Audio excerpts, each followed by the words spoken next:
Wildstar reveals their final class, Sanctum 2's Last Stand update is live, and Elder Scrolls Online gets an official launch date.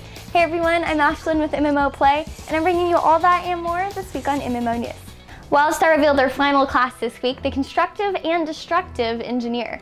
Engineers are a heavy-range tank class that come fully equipped with high-powered launchers, armies of bots, and their very own exosuit. Their weapon of choice, as I mentioned before, is a high-powered rocket launcher that fires out experimental projectiles and can call in artillery strikes. The sheer power of the launcher is said to be able to dislocate joints when firing it, so I guess that might be where that exosuit comes in handy. And of course, an engineer just wouldn't really be an engineer without its very own team of homemade machines. These do-it-yourself pets come in all sorts of shapes and sizes, including tanks, DPSers, crowd controllers, and healers. The engineer can be spec'd as a dedicated DPS who can bombard targets with cannon blast and artillery fire, and if you need something a little sturdier, you can also turn them into a straight-up tank thanks to their exosuit and bruiser bots. A new browser-based game by Trendy Entertainment and Nom Nom Games was announced this week called Monster Madness Online. Along with the announcement also came the release of the game's alpha test.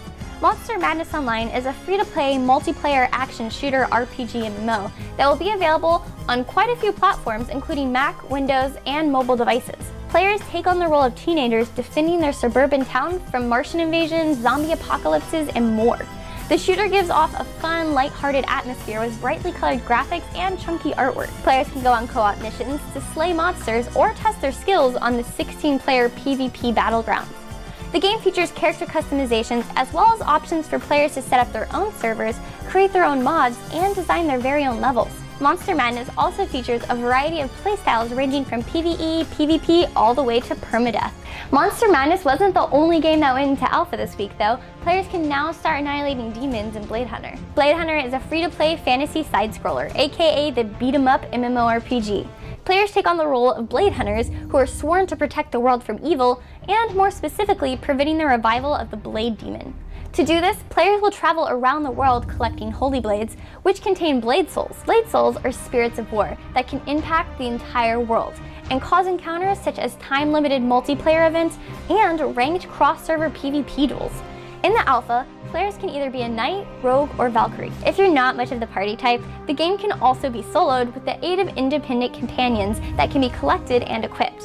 While the game has a more retro feel when it comes to combat, it has also integrated more modern mechanics such as the arena matchmaking system and scaling dungeon difficulty.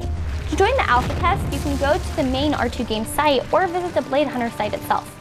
The journey through Sanctum 2 has been a glorious one, but the time has now come for The Last Stand. The Last Stand, the fourth and final DLC for Sanctum 2, went live this week. Developers at Coffee Stain Studios announced the last battle wave is here.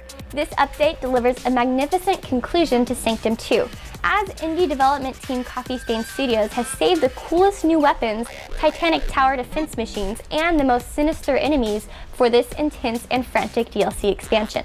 And boy, were they not kidding. This expansion comes with 2 new weapons, one of which is a plasma rifle. There are also 2 new towers, one of them being the Orbital Strike Relay Tower that calls down a satellite laser to strike from the sky. On top of that, 3 of those maps will contain the most powerful weapon yet, the Rolfinator Defense Turret, which is a turret players can actually jump inside and control to obliterate enemies.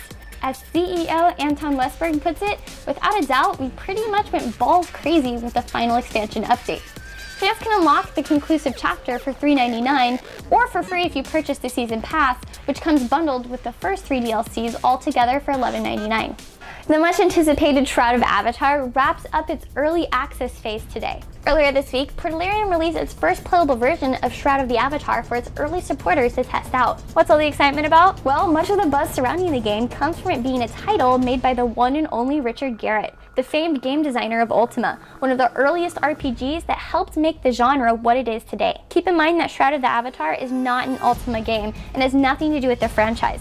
Think of it more like a spiritual ancestor of Ultima. Since the game is crowd and source funded, Garriott, aka Lord British, said, "We feel it's important to give our community an early glimpse of the game's progress, earlier than what you'd normally see in traditional development."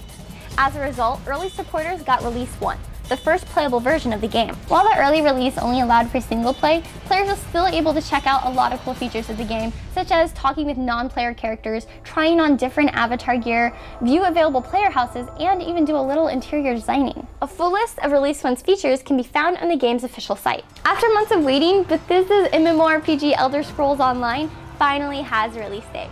And better yet, it's not that far off. Well, at least for PC players. During their last public announcement, publishers announced that PC players will get to dive into the world of Tamriel on April 4th, 2014, while console fans will have to wait until sometime in June. Elder Scrolls Online is set in the Elder Scrolls world, but has nothing to do with any of the single-player games. Players can expect to see some familiar faces and places, but the story will be completely brand new. It has also been confirmed that the game will be subscription-based. With many games straying from that very business model, do you think Elder Scrolls Online has what it takes to stay afloat? Alright guys, this is it for this week's MMO update. Thanks for watching. Remember to like, follow, and subscribe for all of the latest information. Again, I'm Ashlen, and I will see you next week, but until then, keep on gaming.